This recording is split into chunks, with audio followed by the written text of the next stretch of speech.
Yep. Wonderful. Questions in the room, please? I guess 40 first win at home since round 3. How elated are you with the fact that the fans get to finally experience it? Yeah, no, definitely. I mean, again, they keep showing up. There was a run during the first half where you could really feel the energy from the crowd.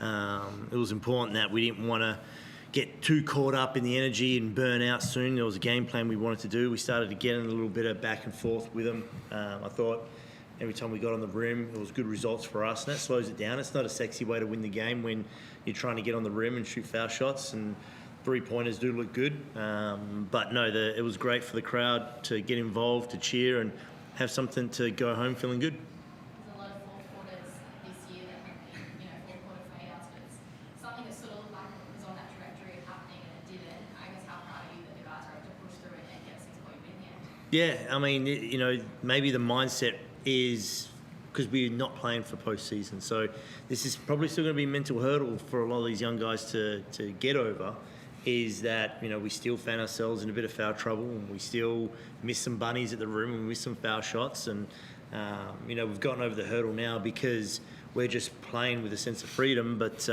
the underlying issues are still there for these guys that, as they progress onto their career, something they still need to work on. Yeah, I mean, they asked me before the game too, like when you talk about the silver lining of the season and, the ups and downs that we had. Cairns, even before my time, has an incredible track record of discovering talent and finding gems and people who maybe got underlooked, or good players who get a bigger opportunity than going to a major market club. And I've said it before, Alex is one that's probably slipped through the cracks, he's a 24-year-old DP. This is his last year of eligibility, and there's a real hunger that he's pushing for a contract spot. He's a contracted player. He's a guy that belongs in the NBL, and someone we'll talk about for the next 10 years. Alex, can you just take us through the journey of the last 6 months from trialling at the open gym to now starting at the 5-minute shift? Yeah, so obviously I came up for the open run.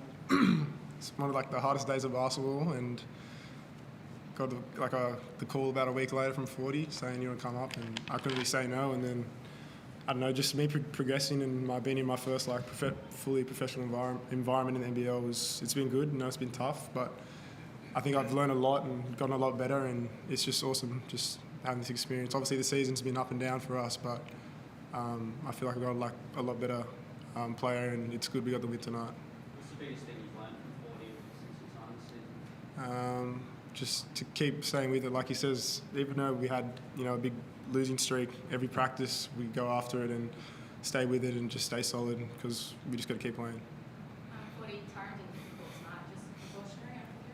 Yeah, it was kind of annoying because during the week he was fantastic. So obviously I issued the challenge to the guys a little bit, and we changed up different lineups throughout practice, and we almost did like a mini draft with some of the players too, and Taron won everything. It didn't matter what team we put him on.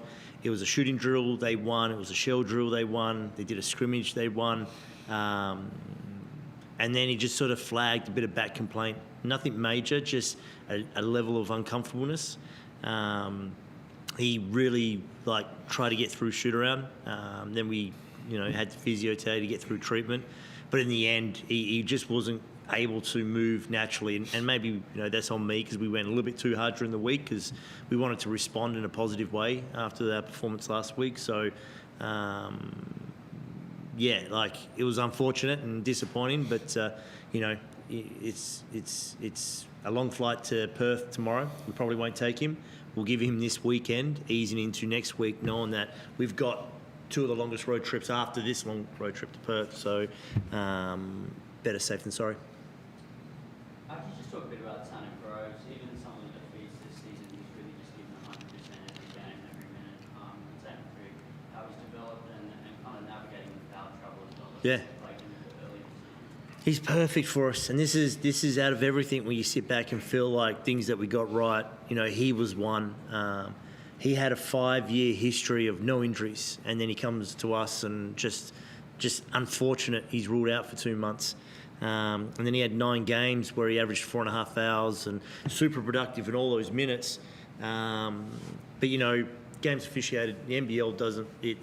officiates it differently to FIBA, right? So these little touch fouls and the things you can get away with in Europe and FIBA competitions it's done differently here. So he took a while to adjust, right? But even when he was in foul trouble, he was super productive for us. He's a tough matchup as a 5 because he's shooting at 45% from 3. As you saw, like he did a great job keeping us in it, getting that O board, drawing the foul, and then making the 2 foul shots. He's perfect. He's my ideal 5-man. But again, just another tale of our season in the sense of he's out for 2 months. When we bring him in, he's navigating the league, which really what the blitz in the first couple of rounds should have been. But the pairing of him and Wardenberg is like my ideal 4-5 combo. And so it's cool that you're sort of seeing it because Wardenberg puts the ball on the rim, puts the ball on the floor, gets in the rim, shoots the 3. Tanner's real argy-bargy, and they just complement each other in so many ways. I was getting a little bit more big-to-big pick and roll action with those guys. So, no, they're a tough cover. Because they can stretch the floor, they open up the driving lanes for everybody else. How likely is Tanner to come back next season? Oh, that's not something to discuss right now.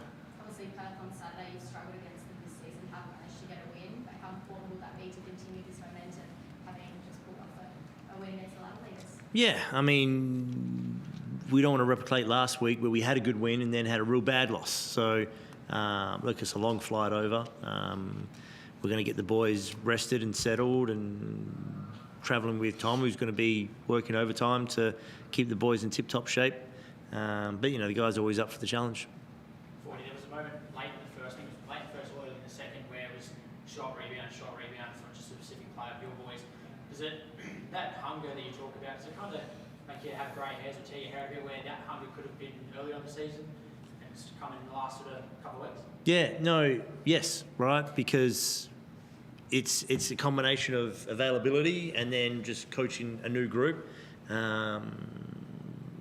You'd love to see what this group would be like if we had everybody from the start and together and have our ups and downs early in the rounds than what we are now. But, you know, no, it's good that we finally get to see that we were right in some regards to how these guys can play. But, yeah, like, not much we can do about it now.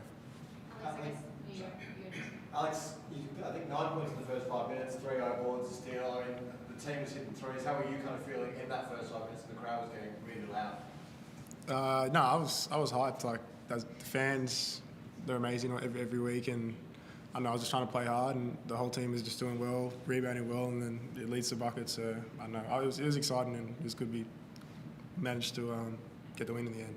I guess what do you think changed from the Sunday's game to today? Is it just the fact that you needed a response before you put you guys on notice? I'm sure that's some of it, but I think that's a lot of it actually. Like we know we were disappointed the game before, and I think the shot selection was better from everyone, and everyone just played with, you know, a bit more heart and hustle. So I think, yeah. And I guess this last one for you, Forde, as well, like you talk about the future of this club. Well, for what the team has done, especially since 2025 started, do you want to lead this team next year going into pushing for finals and bringing it back? Not appropriate time to talk. Like we're still in the grid of this season. There's still things and KPIs we want to mark off. So it's important that we're locking in now to recover in Perth. And over to you, Chris. Oh, sorry, can I jump in quickly, Alex? Firstly, let me start with the dunk over Davo. How many times over the next few months or years are you going to continue to let him know about that?